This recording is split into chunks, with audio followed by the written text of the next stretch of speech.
Bienvenue dans le podcast d'Elpis. Je m'appelle Johanna et ce podcast a été créé pour encourager ta croissance spirituelle et personnelle. Mon mandat est de t'aider à te reconnecter à Dieu pour être mieux connecté à toi-même afin d'impacter le monde autour de toi. Ici, on parle coaching de vie, mais sur des bases bibliques. On est vrai, sans détour et on s'aime. Elpis, connecté pour impacter. Salut les messagères de bonnes nouvelles. Aujourd'hui, on parle ensemble de l'Action de grâce au Canada, autrement appelée Thanksgiving. Je suis ravie de vous retrouver aujourd'hui et oui, comme vous avez pu le remarquer, je vous ai appelé les messagères de bonnes nouvelles.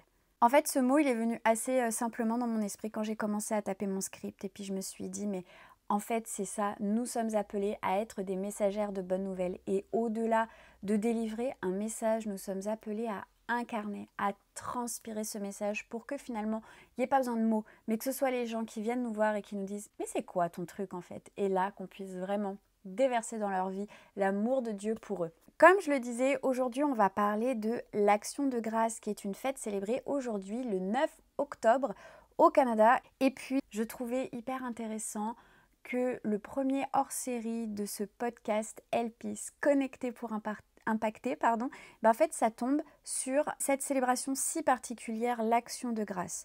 Avant d'entrer dans le vif du sujet, je vais simplement te demander d'aller t'abonner à mon podcast, s'il te plaît, c'est très important pour moi. Déjà, si ça te fait du bien, c'est une façon de me le montrer. Aussi, tu seras au courant des prochains épisodes lorsqu'ils sortiront et surtout, ça va permettre que mon podcast en fait soit proposé de plus en plus largement et j'ai vraiment à cœur que ce podcast il cartonne. Donc déjà, j'aimerais te poser une question.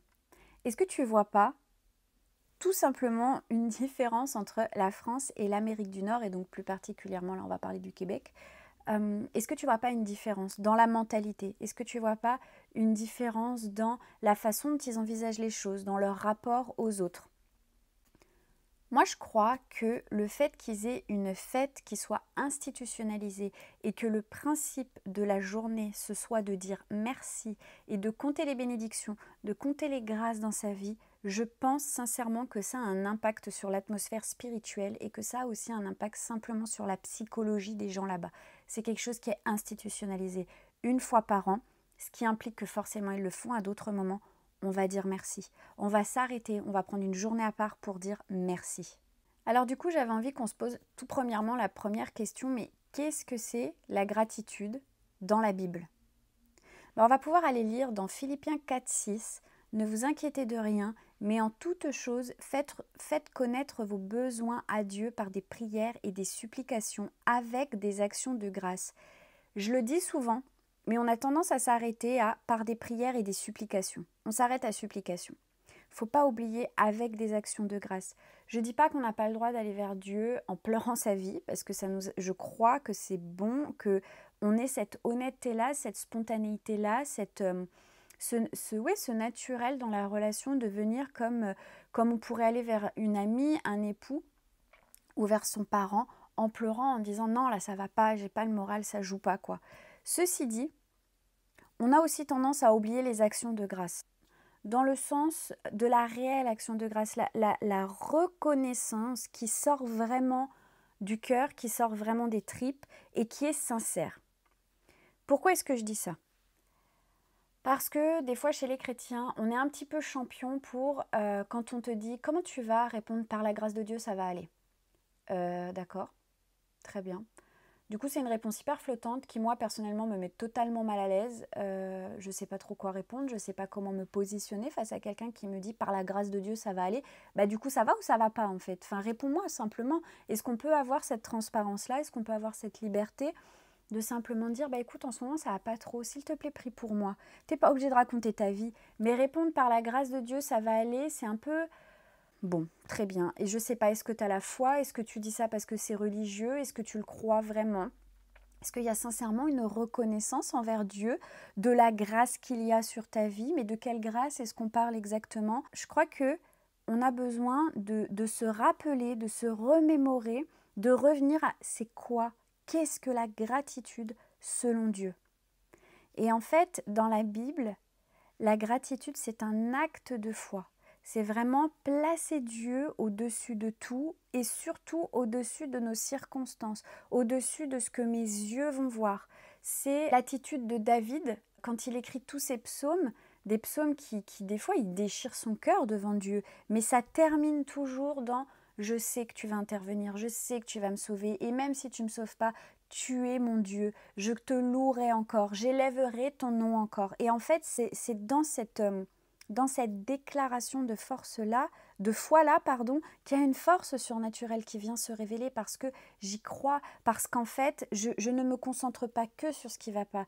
J'ai écrit dans mon psaume, je l'ai déversé, il y a des choses qui ne vont pas dans ma vie, il y a quelqu'un qui essaye de me tuer. C'est le contexte quand même dans lequel David écrit la plupart de ses psaumes. Il y a quelqu'un qui est en train d'essayer de me tuer, qui en veut à ma vie alors que moi, j'ai rien fait à cette personne. Mais maintenant que je t'ai déposé ça, maintenant aussi, des fois, David, il dit des trucs qui sont super chauds dans les psaumes qu'on ne doit pas dire, d'accord? Mais une fois qu'on a déposé ça, je me concentre sur mon Dieu qui me fera justice, sur mon Dieu qui viendra me secourir, sur mon Dieu qui viendra par sa droite victorieuse me relever et me protéger au milieu de ma tempête. Et surtout, j'y crois. Du fin fond de mon cœur, j'y crois. Et c'est ce qui fait que David, en fait, il enchaîne action sur action et qui va réussir à entrer, à rester dans les plans divins de Dieu parce qu'il est resté attaché à lui au travers de toutes ces circonstances et qu'il a continué à élever le nom de Dieu au-dessus de sa situation. Moi, je crois que Dieu ne nous a pas créés pour être déprimés, pour être malheureux, pour être frustrés ou aigris. Et je le dis souvent aussi, dans les proverbes, il est écrit « Un cœur joyeux est un remède pour les os ». Ça veut dire qu'il y avait déjà une sagesse ancienne où on avait saisi que le fait d'être joyeux, le fait de s'entretenir dans des pensées reconnaissantes, dans le fait de s'entretenir aussi dans des choses positives, pas dans le déni, mais dans des choses positives, en fait c'est bon pour la santé. Et c'est un fait aujourd'hui. On le sait, les pensées négatives, ça crée des déchets dans le cerveau que le cerveau ne sait pas gérer, il n'a pas été programmé pour gérer les déchets produits par la négativité, par le pessimisme, par le fait de s'entretenir dans des pensées qui sont noires en permanence. La gratitude, c'est de la reconnaissance. Le synonyme de gratitude, c'est reconnaissance. J'ai voulu aller chercher un petit peu l'étymologie du mot gratitude, mais en réalité, tout le monde n'est pas vraiment d'accord sur l'origine du mot. Il y en a qui pensent que ça vient du mot grâce et il y en a qui pensent que ça vient de la gratuité. En fait, dans les deux cas, il y a vraiment cette notion d'être reconnaissant, simplement, purement, sans arrière-pensée, parce qu'on a reçu quelque chose de gratuit. Parce que clairement, si la personne, elle te demande quelque chose en échange, elle ne veut pas juste ta reconnaissance et ta gratitude, tu vois. Donc c'est un échange de bons procédés. Mais du coup, on ne rentre pas réellement dans cette notion de gratitude. Et je crois que nous avons besoin de réaliser à quel point nous avons des raisons d'être reconnaissants envers Dieu. Et je le dis à moi-même premièrement, là je viens de passer par une semaine qui a été super compliquée au niveau des pensées, au niveau de mon moral, j'ai eu beaucoup de combats dans mes pensées. C'est juste hyper difficile, c'est hyper difficile de simplement dire merci Seigneur, merci mon Dieu. Et puis on va pas se mentir que si on parle de ça aujourd'hui, si on fait un lien avec ton développement personnel et spirituel, le point spirituel, on est vraiment en train de le développer, mais au niveau même personnel et puis au niveau de ce que tu veux incarner et transpirer, quand tu n'as pas le moral, quand tu es au fond du bac, quand tu n'as que des pensées négatives, tu n'es pas quelqu'un que les gens ont envie de fréquenter. Tu n'es pas quelqu'un dont les gens ont envie de s'inspirer. Je crois que c'est une réalité qu'il faut qu'on pose. Tu peux être la femme la mieux intentionnée du monde. Si tu es tout le temps en train de t'entretenir dans tes pensées de défaitisme, de pauvreté, de « il n'y a rien qui va, mais par la grâce de Dieu, ça va aller », mon ami, les gens ne s'inspirent pas de toi. Mon ami, les gens ne s'inspirent pas de toi. Au début, les gens vont dire « Waouh, elle a la foi ». Mais quand ça fait 2, 4, 5, 6 ans que tu es dans cet état-là, les gens, ils vont avoir envie de te caresser dans le sens du poil. Mais tu ne vas pas les impacter. Et je crois que c'est très important de réaliser ça. Donc, il est possible qu'aujourd'hui, peut-être, toi ou quelqu'un d'autre qui écoute, il y en ait parmi vous, qui soit vraiment un peu dans le noir, qui ait vraiment des gros combats au niveau des pensées. Et tu aimerais être reconnaissante. Moi, la semaine dernière, j'avais envie d'être reconnaissante, mais j'étais mangée par mes circonstances, j'étais mangée par ce qui se passait dans ma tête. Et j'aimerais qu'on s'attarde un tout petit peu sur la grâce de Dieu. Le but, c'est pas de faire un podcast sur la grâce de Dieu parce que c'est un sujet qui est vaste, c'est un sujet qui est profond. Je crois qu'il y a quelque chose qu'on ne saisit pas par rapport à la grâce de Dieu. J'aimerais te dire, mon ami, la grâce, ce n'est pas que le fait d'être sauvé de l'enfer. La grâce, ce n'est pas que le fait d'être sauvé de la mort. Alors là, il y en a, vous avez peut-être les cheveux qui se dressent sur la tête et vous dites, mais comment ça que? Mais est-ce qu'elle se rend compte de ce à quoi on est? Oui, oui, j'ai tout à fait conscience de la boue dans laquelle Dieu m'a sorti, j'ai tout à fait conscience de la position dans laquelle il m'a établi et j'ai tout à fait conscience qu'aujourd'hui j'ai la vie éternelle et que c'est une grâce incommensurable. Ceci dit, c'est la porte d'entrée, mes amis. C'est la porte d'entrée. Quand Paul nous dit dans 2 Corinthiens chapitre 12 verset 9, ça commence au verset 8, « 3 fois j'ai prié le Seigneur de me délivrer de cette souffrance. » Il parle d'une écharde qui est dans sa chair. Il m'a répondu, « Ma grâce te suffit, ma puissance se manifeste précisément quand tu es faible. Je préfère donc bien me vanter de mes faiblesses, afin que la puissance du Christ étende sa protection sur moi. C'est pourquoi je me réjouis des faiblesses, des insultes, des détresses, des persécutions et des angoisses que j'endure pour le Christ. Car lorsque je suis faible, c'est alors que je suis fort. » Paul n'est pas en train de s'entretenir dans des choses de... Il n'est pas en train de s'entretenir dans sa faiblesse, il n'est pas en train de s'entretenir dans une situation de pauvreté spirituelle, de pauvreté de moyens, de pauvreté même dans les relations.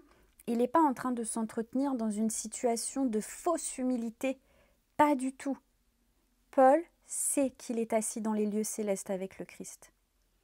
Paul sait qu'il est enfant du roi des rois. Paul sait qu'il est ambassadeur des cieux sur terre. Paul sait quelle est sa mission divine et il le dit, il va courir sa course jusqu'au bout.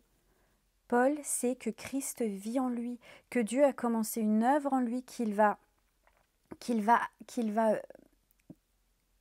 Paul sait que Dieu a commencé une œuvre en lui, que le Christ a commencé une œuvre en lui, qu'il va finir, qu'il va amener jusqu'à la perfection. Paul n'est pas en train de dire « je suis nul, je suis faible, mais gloire à Dieu pour ça », pas du tout. Paul connaît le trésor de bénédiction qui a été acquis à la croix et Paul sait s'en saisir. Paul sait le rappeler sur sa situation. Oui, aujourd'hui on m'insulte, oui, aujourd'hui je suis en prison, mais je suis plus que vainqueur par Christ qui me fortifie. Dans cette situation qui, à l'œil humain, est une catastrophe, moi je sais à quel royaume j'appartiens. Moi, je sais qui est mon roi et je sais que mon roi a gagné la bataille. Je sais que mon roi, la terre est son marchepied, qu'il est assis dans les lieux célestes et je sais que je suis avec lui. Saisir la grâce de Dieu pour sa vie, c'est saisir qui nous sommes en Christ, qui nous sommes par son sang. C'est saisir de quoi il nous a lavés, c'est saisir de quoi il nous a rachetés, c'est saisir la fin qu'il nous a évitée aussi. Mais c'est comprendre que cette croix-là, c'est pas la ligne d'arrivée. La croix, c'est la porte d'entrée dans le royaume de Dieu. Et dans le royaume de Dieu, il y a des bénédictions qui sont pour maintenant sur terre. C'est ces bénédictions-là qui vont faire qu'on va tellement transpirer fort le royaume de Dieu que quand on va aller vers les autres, quand on va simplement vivre, quand on va simplement marcher dans notre quotidien, alors les gens vont voir la différence. Les gens vont dire, mais qu'est-ce qu'il y a de différent chez toi? Tu ne portes pas le même parfum que les autres. Parce que la Bible dit que nous transportons le parfum de Christ. C'est ça, la grâce de Dieu, mon ami. La grâce de Dieu, c'est de comprendre que ce n'est plus toi qui vis, c'est Christ qui vit en toi. À partir du moment où tu comprends tout ça, il y a des barrières qui vont tomber dans ta vie. Il va y avoir une soif nouvelle, une envie nouvelle et forcément, il va y avoir la reconnaissance qui va avec de mais c'est extraordinaire, c'est extraordinaire. Je suis participante de la nature divine de mon Dieu. Je crois que c'est vraiment important d'intégrer ça. Ça ne changera pas là, tout de suite, maintenant, tes circonstances humaines et terrestres. Il va y avoir un processus. Si aujourd'hui tu es endetté jusqu'au cou, bah oui, tes dettes, elles vont pas disparaître. Si aujourd'hui, ça fait des années que tu tournes autour de la même montagne, bah oui, tu vas pas arrêter de tourner là, maintenant, autour de la même montagne. Si Tu vis mal ton célibat, bah oui, peut-être que la douleur due à ton célibat, elle va pas disparaître là maintenant. Mais par contre, tu vas avoir un nouvel éclairage. Tu vas avoir un nouvel éclairage et tu vas comprendre des choses qui vont faire que tu vas pouvoir te remettre en marche, qui vont faire que tu vas pouvoir lever la tête vers Dieu et dire mais ok, là je pleure cette situation, mais tu vis en moi, mais je suis assise dans les lieux célestes, mais je suis participante de la nature divine, mais je suis enfant du roi des rois, mais je suis appelée à prospérer et à prospérer pas financièrement, parce qu'on aime bien là parler des finances et de la bénédiction matérielle, oui, bah c'est bien, on est content quand il y en a, mais honnêtement, il y a des gens qui prospèrent financièrement et ils sont morts les gars, hein. Donc on doit vraiment aussi capter ça. Et puis je veux dire, il y en a qui aspirent à avoir des richesses, et puis pourquoi pas si derrière il y a un appel à aller bénir l'Église et à aller bénir le royaume pour que le royaume aille plus loin. Oui, je crois que c'est bon et c'est ok, mais il y en a, ils aspirent pas à ça. Et c'est ok aussi en fait. Donc je parle vraiment d'une prospérité qui est spirituelle, d'une prospérité qui est personnelle, de je sais qui je suis, je sais dans quoi je marche, je sais quel est mon appel.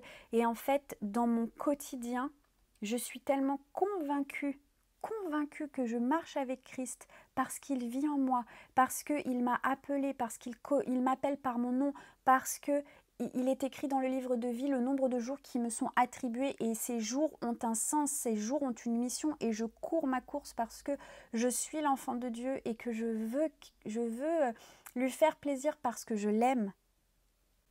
Dans ton quotidien, quand la grâce est tellement imprégnée, que tu as tellement capté ce que ça voulait dire, que tu as tellement compris que la victoire, tu l'as, même si là, il y a le combat dans les pensées, même si c'est compliqué parce que c'est noir autour de ta tête, tu vois plus, tu sais pas, tu doutes, mais tu sais que tu es plus que vainqueur par Christ qui te fortifie.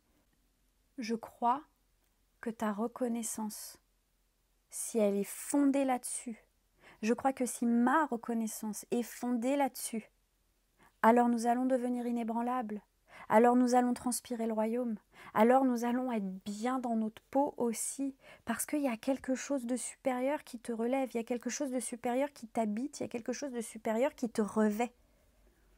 C'est juste de le croire tellement profondément que tu n'as même plus besoin de dire le nom Jésus, tu le transpires.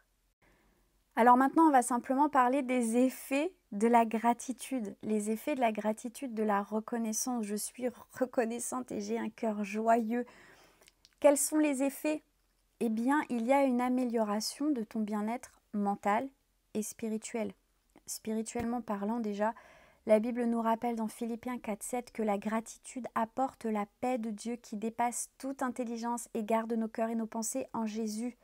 C'est hyper important. Le monde est angoissé, mais moi je suis hallucinée par le nombre de mes amis qui se battent contre des angoisses, qui se battent contre des peurs, qui se battent contre des craintes. Nous sommes appelés à faire la différence. Et j'aimerais plutôt dire, nous sommes appelés à vivre la différence. Encore une fois, encore et toujours, il s'agit d'être, il ne s'agit pas de faire. Il s'agit d'être, il ne s'agit pas de dire. Il s'agit d'être, il ne s'agit pas de prêcher. Vraiment. Sois, incarne, vis cette paix à laquelle tu es appelé parce que c'est bon pour toi. C'est bon pour ton bien-être spirituel, mais c'est aussi bon pour ton bien-être mental. Et en plus, les gens autour vont te regarder, vont dire « Waouh, c'est dingue !» Je ne sais pas si on se rend compte, j'en parle vraiment de manière détaillée dans ma formation, mais quand on est angoissé, il y a des hormones dans ton corps qui sont délivrées par tes glandes surrénales, donc c'est les glandes qui sont au-dessus des reins. Et en fait, c'est le stress, ça a des effets sur la peau, ça a des effets sur le cœur, ça a des effets sur tes vaisseaux sanguins, ça a des effets sur ton sommeil. Tout ça, en fait, ça rend littéralement malade parce que le stress, en fait, à la base, comme la peur, comme la colère, ce sont des émotions. Enfin, bon, le stress, c'est pas tout à fait une émotion, mais souvent déclenché par des émotions qui ont pour but de te protéger, qui ont pour but ici, là, sur Terre, bah voilà, j'ai peur ou je suis en colère ou il y a une décharge d'adrénaline dans mon corps. Cette décharge d'adrénaline va me permettre d'affronter le danger, d'affronter la peur et puis en fait de me mettre en action pour que je survive à ça. Donc de base, c'est très bon, il y a zéro souci avec ça, tu vois. Par contre, quand finalement cette peur, cette colère, bah, ça vient te donner des décharges d'adrénaline dans le quotidien, bah, va y avoir des vrais soucis. Il va y avoir des soucis aussi sur tes reins, il va y avoir des soucis sur plein de tes organes. Parce que tu n'es pas censé vivre avec ce taux d'adrénaline dans le sang, dans le corps. Tes organes ne sont pas censés être soumis à ce stress-là. Donc va en découler aussi un meilleur sommeil. Bah oui, si tu es quelqu'un qui pratique sincèrement la gratitude, bah pareil, en fait, au niveau hormonal, il y a des choses au niveau de tes hormones, mais aussi au niveau de tes neurotransmetteurs dans ton cerveau, il y a des décharges de neurotransmetteurs ou bien d'hormones qui vont te favoriser un bon sommeil. Mais aussi, du coup, bah, on revient là-dessus, un meilleur bien-être mental. Tu vas voir aussi les choses d'une manière plus positive. La gratitude appelle la gratitude, le positif appelle le positif.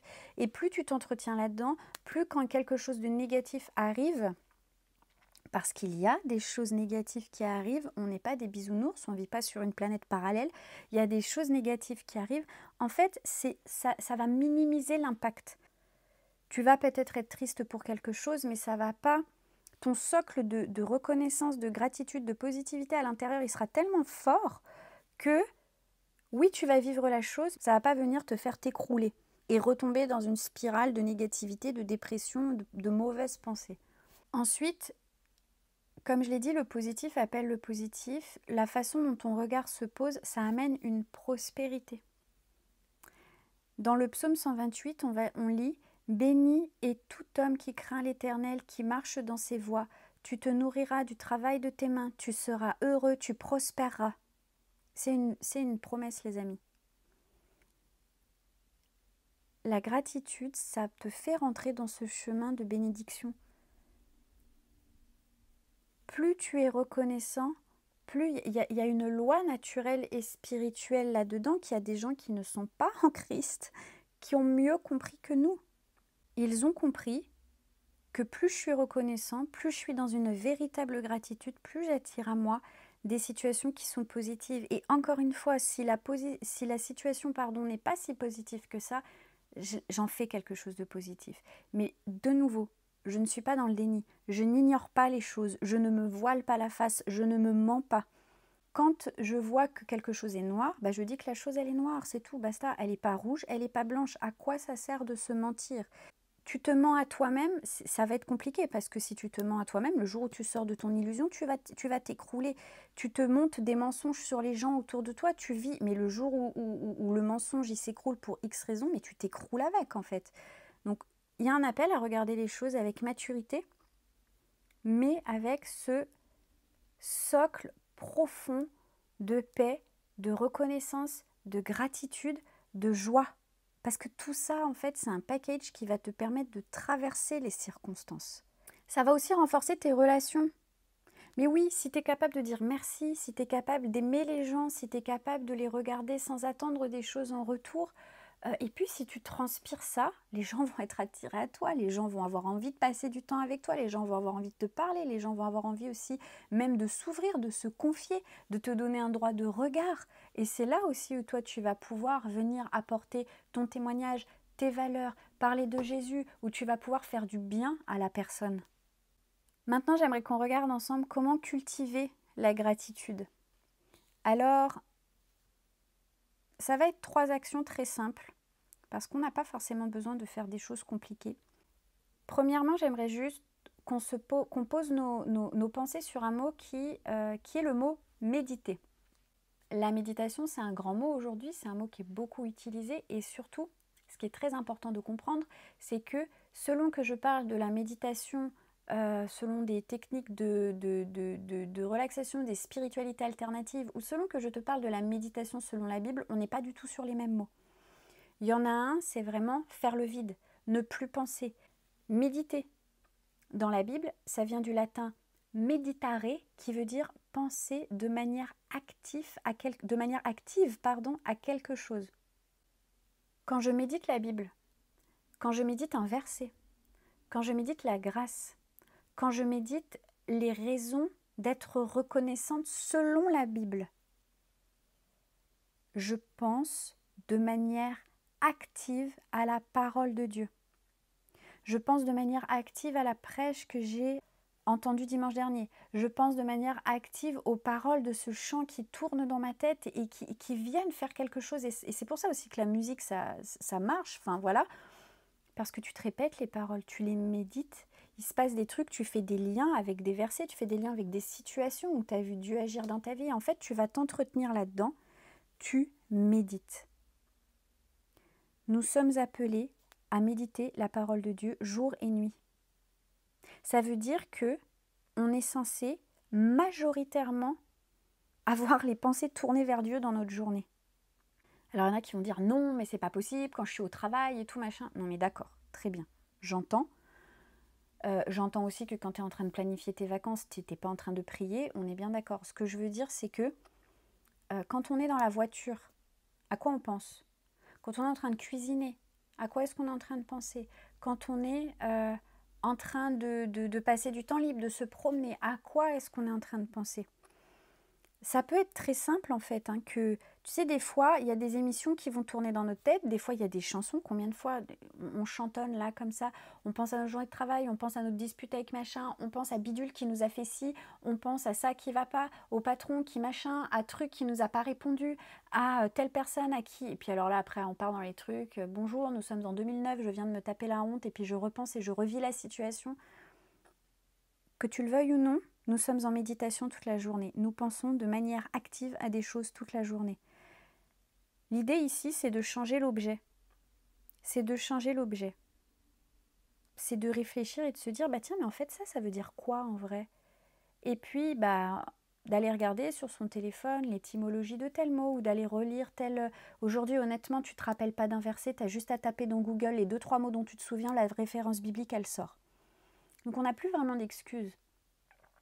On peut, si on le veut, tourner jour après jour, au fur et à mesure, nos pensées de plus en plus vers la parole et vers ce qu'elle veut dire. Il y a aussi le fait d'exprimer, de dire merci. En fait, et de le dire avec un cœur sincère. Hein, c'est un vrai... De préparer sa pensée de pourquoi est-ce que je suis en train de dire merci et de l'exprimer, de dire merci à Dieu, de dire merci aux autres, de dire merci à ses amis, à ses enfants, à ses parents, à sa famille, à son mari, pourquoi pas au travail, un vrai merci à un collègue. Merci. Tu sais, je t'ai peut-être pas vraiment remercié pour le mois dernier, ce qui s'est passé. Je voudrais te dire que ça compte pour moi. Merci. Tu n'as aucune idée de ce que ça va faire dans le cœur de la personne, de ce que ça va produire dans votre relation.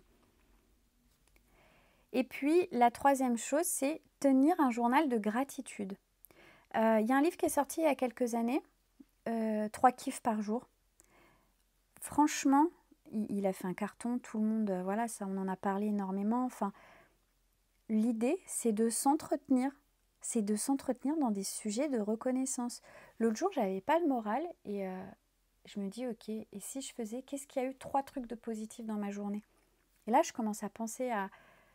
j'ai amené mes enfants à pied à l'école, c'est un truc qui me fait kiffer, mais vous vous rendez même pas compte. Mon fils avait pas, sa maîtresse était malade, donc on a passé beaucoup de temps tous les deux, on a beaucoup parlé, on a beaucoup rigolé ensemble. J'ai tourné mes pensées là-dessus et d'un coup, l'atmosphère a changé. J'allais mieux. Je me suis dit, waouh, mais en fait, je viens de passer une journée extraordinaire. Je viens de passer une journée comme j'ai rêvé de... Quand mes enfants étaient tout petits, je me disais, voilà le quotidien que j'aimerais vivre avec eux. Aujourd'hui, j'ai eu une journée qui est digne des rêves que je faisais il y a quelques années pour mon quotidien de mère.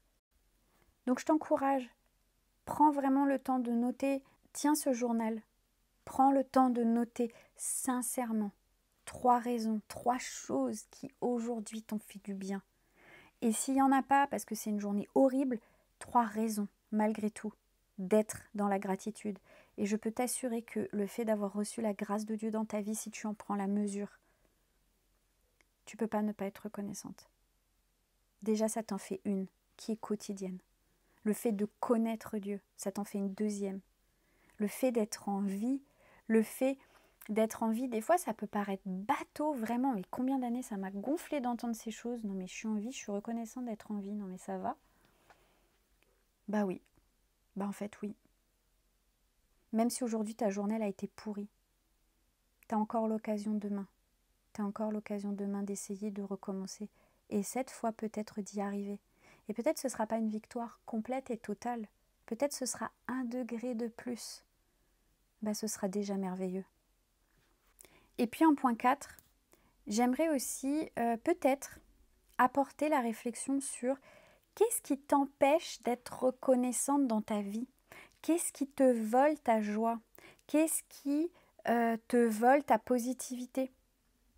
Je vais vraiment être sincère avec toi. Aujourd'hui, tu ne trouveras plus, si tu trouveras la page Elpis Coaching sur Instagram, mais cette page n'est plus alimentée, elle ne le sera plus jusqu'à nouvel ordre, et je pense que le nouvel ordre va être très très long, parce que ça me volait ma joie. Parce que ça me volait mon objectif, ça me volait ma vision, ça me mettait dans une position d'échec, ça m'empêchait de donner ce que j'avais à donner, de parler ce que j'avais à parler, de délivrer ce que j'avais à délivrer. Qu'est-ce qui te vole ta joie, ta vision? Qu'est-ce qui te vole ta reconnaissance? Sans vergogne, tu le vires de ta vie, et je suis navrée de te le dire, s'il s'agit d'une relation dans ta vie de quelqu'un qui est ultra négatif ou quoi, tu as le droit de prendre position. Tu as le droit de dire, écoute, là aujourd'hui, je ne veux pas entendre ça. Tu as le droit d'espacer si c'est quelqu'un de ta famille qui est très très très présent, qui t'appelle beaucoup. Si cette personne, elle est en Christ, mais qu'en fait, elle est sans arrêt en train de te manger ton espace vital, ta respiration, ton temps, ta positivité, ta vision, tout ça, mon amie, elle aura à répondre compte pour elle-même. Tu n'as pas à combler les trous dans sa vie, ce n'est pas de ta responsabilité. Si elle n'est pas en Christ, tu as quand même le droit de te protéger. Tu as quand même le droit de dire, tu sais quoi, tu m'appelles tous les jours, gentiment mais sûrement on va espacer parce que moi j'ai besoin de respirer. Après, il y a peut-être d'autres choses dans ta vie qui font que c'est difficile d'être tout le temps dans la reconnaissance, et je l'entends, mais si ce sont des choses que tu peux retirer, mon ami, retire-le, prends de l'espace, prends de la distance. Parce qu'au final, ta reconnaissance, ta gratitude, vraie, profonde, ancrée, enracinée en toi, ça va être un des éléments fondamentaux de ton avancée. Donc c'est quelque chose qu'on est appelé à protéger, qu'on est appelé à conserver, qu'on est appelé à chérir. C'est un des piliers fondamentaux de ta foi en tant que femme chrétienne. C'est un des pilier fondamental aussi en tant que femme qui a envie d'impacter positivement son monde. Donc je t'encourage à mettre en place des choses pour pratiquer la gratitude, et je t'encourage aussi à vraiment fixer tes regards. Si aujourd'hui c'est compliqué, si aujourd'hui tes circonstances ne sont pas belles, n'oublie pas que sa grâce te suffit. Mais qu'est-ce que c'est la grâce ? Rappelle-toi ce que c'est réellement la grâce et le package de bénédiction qui t'a été acquis à la croix, la porte d'entrée dans un chemin et une ère de grâce. Voilà pour cet épisode hors série sur l'action de grâce. Je te dis à bientôt pour notre nouvel épisode. Merci d'avoir écouté ce podcast jusqu'au bout. Je suis sûre qu'il t'aura parlé. Alors, pour aller plus loin, je t'encourage à cliquer dans le lien juste en dessous afin de rejoindre notre communauté de femmes inspirées et inspirantes. Tu recevras tous les lundis matins un mail qui va encourager ta foi. Tu seras également au courant lorsque les portes de mon programme Restart ouvriront. En attendant, passe une magnifique journée. Bye!